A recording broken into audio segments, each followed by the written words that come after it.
कार्तिक माह का महात्म्यम 26वां अध्याय।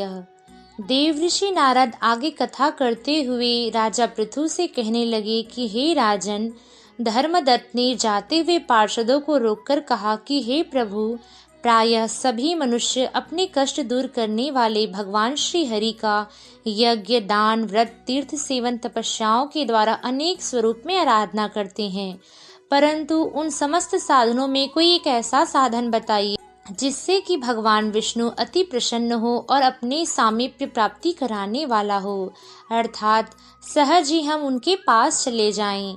तब दोनों पार्षदों ने अपने पूर्व जन्म की कथा कहने लगे। हे द्विजश्रेष्ठ, आपका प्रश्न बड़ा ही श्रेष्ठ है। आज हम आपको भगवान विष्णु को शीघ्र प्रसन्न करने वाला उपाय बताते हैं। हम इतिहास सहित प्राचीन वृत्तांत सुनाते हैं, आप सावधानी पूर्वक सुनना। हे ब्राह्मण देव, पहले कांचीपुर में चोल नाम का एक चक्रवर्ती राजा हुए। उन्हीं के नाम पर उनके अधीन रहने वाले सभी देश चोल नाम से प्रसिद्ध हुए। राजा चोल जब इस भूमंडल पर शासन कर रहे थे तो उस समय उनके राज्य में कोई भी मनुष्य दरिद्र, दुखी और पाप में लगने वाला अथवा रोगी नहीं था। एक समय की बात है, राजा चोल अनंत शयन नाम के तीर्थ पर, जहाँ भगवान जगदीश्वर विष्णु योग निद्रा में शयन का आश्रय लेकर रहते हैं, वहाँ भगवान विष्णु के दिव्य विग्रह को देखकर राजा ने विधि पूर्वक उसकी पूजा अर्चना की। दिव्य मणि, मुक्ता फल तथा सुवर्ण के बने हुए सुंदर पुष्पों से पूजन करके साष्टांग प्रणाम किया। प्रणाम कर जो ही बैठे, उसी समय उनकी दृष्टि भगवान के पास आते हुए एक ब्राह्मण पर पड़ी। उन्हीं की नगरी कांची नगरी के वह ब्राह्मण निवासी थे। उनका नाम विष्णुदास था। उन्होंने भगवान की पूजा करने के लिए अपने हाथ में तुलसी दल और जल लेकर उनके निकट जाकर विष्णु सूक्त का पाठ किया। पाठ करते हुए देवाधिदेव भगवान को प्रसन्न करके स्नान कराया, तुलसी की मंजरी तथा पत्तों से उनकी विधिवत पूजा की। राजा ने जो पहले रत्नों से भगवान की पूजा की थी, वह सब पूजा तुलसी से ढक गई।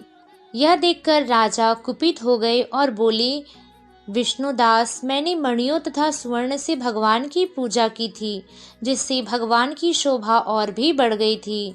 तुमने तुलसी दल चढ़ाकर उसे ढक दिया। बताओ, ऐसा क्यों किया? मुझे तो ऐसा जान पड़ता है कि तुम दरिद्र और गंवार हो, भगवान विष्णु की भक्ति बिल्कुल भी नहीं जानते। राजा की बात सुनकर द्विजश्रेष्ठ ब्राह्मण विष्णुदास ने कहा, हे राजन, आपको भक्ति के बारे में कुछ भी नहीं पता है। केवल राजलक्ष्मी के घमंड के कारण आप ऐसी बातें कर रहे हैं। बताइए, आज से पहले आपने कितने वैष्णव व्रतों का पालन किया है? तब राजा चोल हंसते हुए कहने लगा कि तुम तो दरिद्र और निर्धन ब्राह्मण हो। भगवान विष्णु में भक्ति करने वाली तुम्हारी शक्ति ही क्या है? तुमने भगवान विष्णु को संतुष्ट करने वाला कोई भी यज्ञ, दान, कर्म नहीं किया है और न पहले कोई देव मंदिर बनवाया है। इतने पर भी तुम्हें अपनी भक्ति का गर्व है। राजा चोल आवेश में आ गया और ब्राह्मण से कहने लगा, चलो देखते हैं भगवान विष्णु का दर्शन सर्वप्रथम मैं करता हूँ या तुम। ऐसा कहकर राजा वहां से चल दिया और वहां से अपने राजभवन में आकर विचार करने लगा। वहां उन्होंने महर्षि मुदल को आचार्य बनाकर वैष्णव यज्ञ प्रारंभ किया।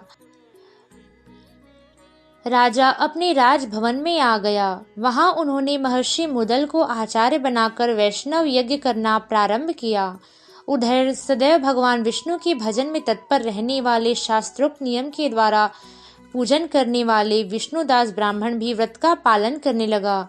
भगवान विष्णु के मंदिर में टिककर माघ और कार्तिक के उत्तम व्रतों का अनुष्ठान, तुलसी वन की रक्षा, एकादशी को 12 अक्षर मंत्र का जाप, नित्य गीत और मंगलमय आयोजनों के प्रतिदिन षोडशोपचार से भगवान विष्णु का पूजन करता हुआ नियमों का आचरण किया, अर्थात उन सभी नियमों का पालन करते हुए भगवान का ध्यान करने लगा। वे प्रतिदिन चलते फिरते, सोते समय हर समय भगवान विष्णु का स्मरण करता। उनकी दृष्टि सर्वत्र सम हो गई थी। वे सब प्राणियों के भीतर भगवान विष्णु को ही देखते थे। इस प्रकार राजा चोल और विष्णुदास दोनों ही भगवान लक्ष्मीपति की आराधना में संलग्न थे। दोनों ही अपने अपने व्रतों में स्थिर रहने लगे। दोनों ही संपूर्ण इंद्रियों और समस्त कर्म से भगवान विष्णु को समर्पित हो चुके थे। इस अवस्था में उन दोनों को दीर्घ काल व्यतीत हो गया, अर्थात अनेक समय तक दोनों भगवान के ध्यान में लगे हुए थे। प्रेम से बोल लक्ष्मी नारायण भगवान की जय, पद्मनाभ भगवान की जय, माता तुलसी की जय।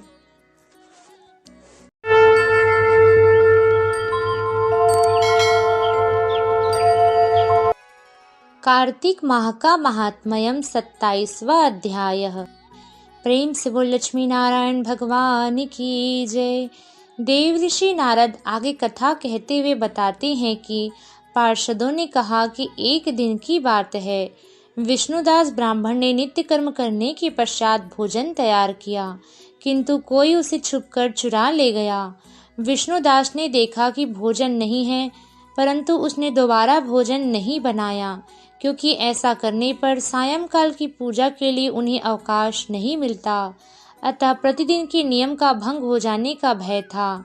दूसरे दिन पुनः उसी समय पर भोजन बनाकर जो ही भगवान विष्णु को भोग अर्पण करने लगा, त्यों ही किसी ने आकर फिर सारा भोजन हड़प लिया। इस प्रकार 7 दिनों तक कोई लगातार उसका भोजन चुरा कर ले जाता। इससे विष्णुदास को बड़ा ही विस्मय हुआ। वह मन ही मन विचार करने लगा, अहो, कौन मेरा प्रतिदिन भोजन चुरा कर ले जाता है? यदि मैं दोबारा भोजन बनाऊंगा तो सायंकाल की पूजा छूट जाएगी। यदि रसोई बनाकर तुरंत ही भोजन कर लूंगा तो यह अनुचित होगा, क्योंकि भगवान को अर्पण किए बिना कोई भी वैष्णव भोजन नहीं करता है। आज उपवास करके मुझे 7 दिन हो गए। इस प्रकार मैं व्रत को कब तक स्थिर रख पाऊंगा? अच्छा, आज मैं रसोई की भली भांति रक्षा करूंगा। ऐसा निश्चय करके भोजन बनाने के पश्चात वह वहीं छुप गया। इतने में ही उसे एक चंडाल आता हुआ दिखाई दिया, जो उस अन्न को ले जाने के लिए तैयार खड़ा था। भूख के मारे उसका सारा शरीर दुर्बल हो गया था। उसके मुख पर दीनता छाई हुई थी। शरीर में हाड़ मांस के सिवा कुछ नहीं था। उसे देखकर ब्राह्मण देवता का हृदय दया से भर आया। उन्होंने भोजन चुराने वाले चंडाल से कहा कि भैया, जरा ठहरो, क्यों रूखा सूखा खाते हो? तनिक घी और तेल लगा लो। इस प्रकार कहते हुए विप्रवर विष्णुदास को आता हुआ देखकर वह चंडाल वहां से डर के मारे भागने लगा। कुछ दूरी पर जाकर वह चंडाल मूर्छित हो गया। चंडाल को भयभीत और मूर्छित देखकर वह ब्राह्मण देव बड़े ही वेग से उसके समीप आई और दयावश उसने अपने वस्त्र की छोर से उसे पंखा झलने लगे। तदंतर वह उठकर खड़ा हुआ। जब विष्णुदास ने देखा कि वह कोई चांडाल नहीं है, बल्कि साक्षात गदा पद्मधारी भगवान नारायण उसके सामने उपस्थित हैं, अपने प्रभु को प्रत्यक्ष देखकर विष्णुदास सात्विक भावों के वशीभूत हो गए। वे स्तुति नमस्कार करने में समर्थ न हो सके।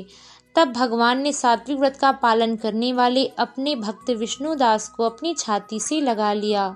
उन्हें अपने जैसा स्वरूप देकर वैकुंठ धाम को ले गए।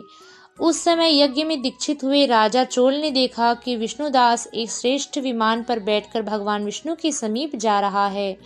विष्णुदास को वैकुंठ में जाते हुए देखकर राजा ने शीघ्र ही अपने महर्षि मृदुल को बुलाया और इस प्रकार कहना आरंभ किया, जिसके अनुष्ठान स्पर्धा करके मैंने यज्ञ दान तप कर्म अनुष्ठान किए हैं, वह ब्राह्मण भगवान विष्णु का रूप धारण करके मुझसे पहले वैकुंठ को जा रहा है। मैंने इस वैष्णव धाम में भली भांति दीक्षित होकर अग्नि में हवन किया, दान आदि पुण्य करके ब्राह्मणों के मनोरथ को पूर्ण किया, तथापि अभी भी भगवान विष्णु मुझ पर प्रसन्न नहीं हैं।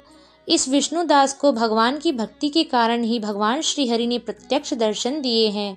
अतः जान पड़ता है कि भगवान विष्णु केवल दान और यज्ञों से प्रसन्न नहीं होते हैं, उन प्रभु का दर्शन करने के लिए भक्ति ही प्रधान है। दोनों पार्षदों ने कहा कि इस प्रकार राजा ने अपने भांजे का राज्याभिषेक कर दिया। क्योंकि राजा का कोई पुत्र नहीं था, इसलिए अपने भांजे को उत्तराधिकारी मानते हुए संपूर्ण राज्य राजा ने उसे प्रदान किया।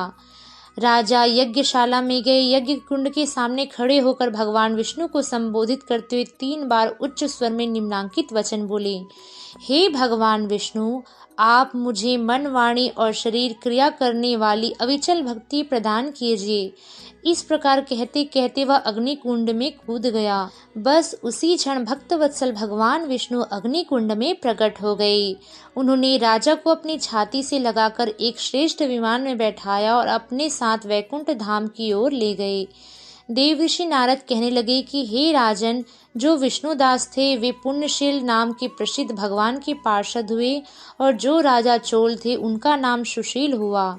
इन दोनों को अपने ही समान स्वरूप देकर भगवान नारायण लक्ष्मीपति ने अपना द्वारपाल बना दिया। प्रेम से बोल लक्ष्मी नारायण भगवान की जय, पद्मनाभ भगवान की जय, माता तुलसी की जय। राधे राधे।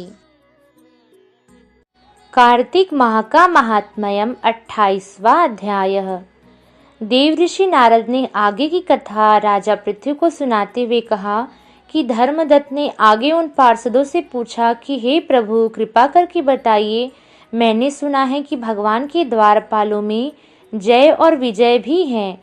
यह जय विजय कौन है? उन्होंने पूर्व जन्म में ऐसा कौन सा पुण्य किया था जिसके कारण वे भगवत स्वरूप होकर वैकुंठ धाम के द्वारपाल हैं? दोनों पार्षदों ने कहा कि हे ब्राह्मण देव, पूर्व काल में तृणबिंदु की कन्या देवहूति के गर्भ से और महर्षि कंदर्प की दृष्टि मात्र से उनके 2 पुत्र उत्पन्न हुए। उनमें से बड़े का नाम जय और छोटे का नाम विजय हुआ। उसी के पीछे देवहूति के गर्भ से योग धर्म को जानने वाले भगवान कपिल देव का जन्म हुआ। जय और विजय सदा भगवान की भक्ति में तत्पर रहते थे। वे नित्य अष्टाक्षर मंत्र का जप करते और वैष्णव व्रतों का पालन करते थे। एक समय राजा मरुत ने उन दोनों को अपने यज्ञ में बुलवाया। वहां जय ब्रह्मा बनाए गए और विजय आचार्य। उन्होंने यज्ञ की संपूर्ण विधि पूर्ण की। यज्ञ के अंत में अभ्रिवृत स्थान के पश्चात राजा मरुत ने उन दोनों को बहुत सा धन दिया। धन लेकर दोनों भाई अपने आश्रम में आ गए। वहां उन दोनों ने धन का विभाग करने लगे। उसी समय दोनों में विवाद हो गया। जय ने कहा, चलो इस धन को बराबर बांट लिया जाए। वहीं विजय का कहना था कि जिसको जो मिला है वह उसी के पास रखे। धन लेकर दोनों भाई अपने आश्रम में आ गए और आपस में धन का बंटवारा करने लगे, परंतु दोनों को बांटते समय विवाद हो गया। जय ने कहा कि चलो इस धन को आपस में बराबर भाग में बांट लेते हैं, परंतु विजय कहने लगा कि जिसको जो मिला है वह वही रखे, आपस में नहीं बांटेंगे। इस पर जय विजय पर बहुत ही क्रोधित हो गया और उसे श्राप देने लगा। तुम धन के बड़े लोभी हो, जिसे ग्रहण कर देते हो उसे देते नहीं हो, इसलिए मैं तुम्हें ग्राह अर्थात मगरमच्छ होने का श्राप देता हूँ। जय के श्राप को सुनकर विजय ने भी उसे श्राप दिया कि तुम अपने मद में अंधे हो, तुम्हें अहंकार है, इसलिए मातंग अर्थात हाथी की योनि में जाओ। तत्पश्चात उन्होंने भगवान से श्राप निवृत्ति के लिए प्रार्थना की। आत्मग्लानि होते हुए उन्होंने भगवान विष्णु से बारंबार प्रार्थना करने लगे। भगवान विष्णु ने कहा कि तुम दोनों मेरे भक्त हो, तुम्हारा वचन कभी भी असत्य नहीं होगा, अर्थात तुम दोनों अपने ही दिए हुए श्रापों को भोगोगे, फिर मेरे धाम को प्राप्त होगे। ऐसा कहकर भगवान विष्णु अंतर ध्यान हो गए। तदंतर वे दोनों गंड नदी के तट पर ग्राह और गज हो गए। उस योनि में उन्हें पूर्व जन्म का स्मरण बना रहा। वे भगवान विष्णु की भक्ति में तत्पर रहे। किसी समय वह गजराज कार्तिक मास में स्नान करने के लिए गंडकी नदी पर आया, तो उस समय ग्राह ने श्राप के हेतु स्मरण करते हुए गज का पैर पकड़ लिया। ग्राह के पकड़े जाने पर गजराज ने भगवान का ध्यान करने लगा, रमानाथ का ध्यान करने लगा। तभी भगवान विष्णु शंख चक्र गदा पद्म धारण किए वहां प्रकट हो गए। उन्होंने चक्र चलाकर ग्राह को और गज का उद्धार किया। भगवान विष्णु ने जैसा स्वरूप कहा था उसी स्वरूप में आकर वे दोनों वैकुंठ धाम में विराजमान हो गए। तब से वह क्षेत्र हरि क्षेत्र के नाम से प्रसिद्ध हो गया। वे दोनों विश्वविख्यात जय और विजय भगवान विष्णु के द्वारपाल हुए। हे धर्मदत्त, तुम भी ईर्ष्या और द्वेष का त्याग करके भगवान विष्णु के प्रति स्थिर भक्ति करो। समदर्शी बनो। कार्तिक, माघ और वैशाख महीने, तीनों महीनों में सदैव प्रातः काल स्नान करो। एकादशी व्रत में पालन करके स्थिर रहो। तुलसी का बगीचा बनाओ और उसे सींचो। ऐसा करने से तुम भी भगवान विष्णु के परम पद को प्राप्त होगे। भगवान विष्णु को संतुष्ट करने वाले तुम्हारे इस व्रत से बढ़कर न ही यज्ञ है और न ही तप है और न ही तीर्थ है। हे विप्रवर, तुम धन्य हो जिससे तुमने कार्तिक माह से व्रत करके अनुष्ठान करके समस्त पुण्य एकत्रित किया और उसका आधा भाग उस ब्राह्मणी स्त्री को दिया, जिससे वह राक्षसी होकर भी देवी स्वरूप धारण करके उसके समस्त पाप नष्ट हो गए और भगवान वैकुंठ धाम को आज जा रही है। देवऋषि नारद बोले कि हे राजन, धर्मदत्त को इस प्रकार उपदेश देकर दोनों पार्षद उस कलहा नाम की ब्राह्मणी को अपने साथ वैकुंठ धाम लेकर चले। धर्मदत्त जीवन भर भगवान के प्रति व्रत में स्थिर रहा। कार्तिक माह का व्रत करते रहा। देहावसान के बाद अर्थात अपने जीवन के अंत के बाद वह अपनी स्त्री सहित वैकुंठ धाम को चला गया। इस प्राचीन इतिहास को जो मनुष्य सुनता है अथवा पढ़ता है, वह जगत गुरु भगवान की कृपा से उनकी भक्ति को प्राप्त करता है और उत्तम गति को जाता है। प्रेम से बोल लक्ष्मी नारायण भगवान की जय। माता तुलसी की जय। राधे राधे। कार्तिक माह का महात्म्यम 29वां अध्याय। राजा पृथु ने कहा कि हे मुनि श्रेष्ठ, आपने कलहा द्वारा मुक्ति पाए जाने का सारा वृत्तांत कहा। मैंने उसे ध्यान पूर्वक सुना। अब हे मुनि श्रेष्ठ, कृपा करके मुझे उन 2 नदियों के बारे में बताइए जिसमें स्नान करने से भगवान की कृपा सहज ही प्राप्त होती है। तब देवऋषि नारद बोले कि हे राजन, अब मैं आपको उन पावन नदियों के नाम बताता हूँ और उनकी पावन कथा सुनाता हूँ, तुम ध्यान पूर्वक सुनना। हे राजन, कृष्णा नदी साक्षात भगवान श्री कृष्ण का शरीर है और वेणी नामक नदी स्वयं भगवान शिव शंकर का शरीर है। इन दोनों नदियों का संगम का महात्म्यम करने का वर्णन ब्रह्मा जी भी नहीं कर सकते। क्योंकि आपने मुझे पूछा है तो मैं इसकी उत्पत्ति का सारा वृत्तांत सुनाता हूँ। चाक्षसु मनवंतर के आरंभ में ब्रह्मा जी ने सह पर्वत के शिखर पर यज्ञ करने का निश्चय किया। वह भगवान विष्णु, भगवान शिव शंकर तथा समस्त देवताओं सहित यज्ञ की सामग्री लेकर उस पर्वत के शिखर पर गए।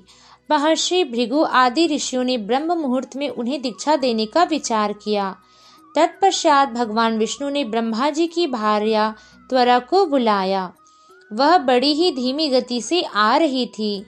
इसी बीच भृगु जी ने भगवान विष्णु से पूछा कि हे प्रभु, आपने त्वरा को शीघ्रता से बुलाया था, परंतु वह क्यों नहीं आई? ब्रह्म मुहूर्त निकल जाएगा। इस पर भगवान विष्णु बोले, यदि त्वरा यथा समय यहाँ पर नहीं आती है तो आप गायत्री को ही स्त्री मानकर दीक्षा का विधान कर दीजिएगा। देवऋषि नारद ने कहा कि हे राजन, भगवान विष्णु की इस बात का समर्थन भगवान शिव शंकर ने भी किया। यह बात सुनकर भृगु जी ने गायत्री को ब्रह्मा जी की दाईं ओर बिठाकर दीक्षा का विधान आरंभ कर दिया। जिस समय ऋषि मंडल में गायत्री को दीक्षा देने लगा, उसी समय त्वरा यज्ञ स्थान पर पहुंच गई। ब्रह्मा जी की दाईं ओर गायत्री को देखकर ईर्ष्या से कुपित होकर त्वरा बोली, जहाँ अपूज्यों की पूजा और पूज्यों की अप्रतिष्ठा होती है, वहाँ पर दुर्भिक्ष, मृत्यु तथा भय तीनों का अवश्य संगम होता है। यह गायत्री ब्रह्मा जी की दाईं ओर मेरे स्थान पर विराजमान हुई है, इसलिए यह अदृश्य बहने वाली नदी होगी। आप सभी देवताओं ने बिना विचारे इसे मेरे स्थान पर बिठाया है, इसलिए आप सभी भी जड़ रूप नदियां होंगे। नारद जी राजा पृथु से बोले कि हे राजन, इस प्रकार त्वरा के शाप को सुनकर गायत्री को बड़ा क्रोध आया। वह क्रोधित होकर देवताओं के मना करने पर भी उसने त्वरा को श्राप दिया। गायत्री बोली, हे त्वरा, जिस प्रकार ब्रह्मा जी तुम्हारे पति हैं, उसी प्रकार मेरे भी पति हैं। तुमने व्यर्थ ही श्राप दिया, इसलिए तुम भी नदी हो जाओगी। तब देवताओं में खलबली मच गई। सभी देवता त्वरा को साष्टांग प्रणाम कर बोलने लगे कि हे देवी, तुमने ब्रह्मा आदि समस्त देवताओं को जो श्राप दिया है वह उचित नहीं है, क्योंकि यदि हम सब जड़ रूप नदियां होंगे तो निश्चित रूप से यह तीनों लोग बच नहीं पाएगा। क्योंकि यह श्राप तुमने बिना सोचे समझे दिया है, इसलिए तुम इस श्राप को वापस लो। त्वरा बोली कि हे देवगणों, आपने पूजन यज्ञ का आरंभ करने से पहले गणेश जी का ध्यान नहीं किया था, इसी कारण यह विघ्न उत्पन्न हुआ है। मेरा श्राप कभी भी खाली नहीं जा सकता। आप सभी अपने अंगों से जड़ी भूत होकर अवश्य ही नदियां बनोगे। अब हम दोनों सौतने भी अपने अपने वंशों में पश्चिम की ओर बहने वाली नदियां बनेंगी। नारद जी राजा पृथु से बोले कि हे राजन, त्वरा के यह वचन सुनकर भगवान विष्णु, शंकर सभी देवता अपने अपने अंशों से नदियां बन गए। भगवान विष्णु के अंश से कृष्णा, भगवान शंकर के अंश से वेणी तथा ब्रह्मा जी के अंश से कुदमवती नाम की नदियां उत्पन्न हुई। समस्त देवताओं ने अपने अंशों को जड़ बनाकर वहीं सह पर्वत पर फेंक दिया। फिर उन लोगों के अंश पृथक पृथक नदियों के रूप में बहने लगे। देवताओं के अंशों से सहस्त्र की संख्या में पश्चिम की ओर बहने वाली नदियां उत्पन्न हुई। गायत्री और त्वरा दोनों पश्चिम की ओर बहने वाली नदियां होकर एक साथ बहने लगी। उन दोनों का नाम सावित्री पड़ा। ब्रह्मा जी ने यज्ञ स्थान पर भगवान विष्णु तथा भगवान शंकर की स्थापना की। दोनों देवता महाबल तथा अति बल के नाम से प्रसिद्ध हुए। हे राजन, कृष्णा और वेणी नदी की उत्पत्ति का वर्णन मैंने तुमसे कहा। जो मनुष्य इसे सुनेगा अथवा सुनाएगा, उसे नदियों के दर्शन और स्नान का फल सहज ही प्राप्त होगा। प्रेम से बोल लक्ष्मी नारायण भगवान की जय, पद्मनाभ भगवान की जय, माता पार्वती पिता शिव शंकर की जय। राधे राधे।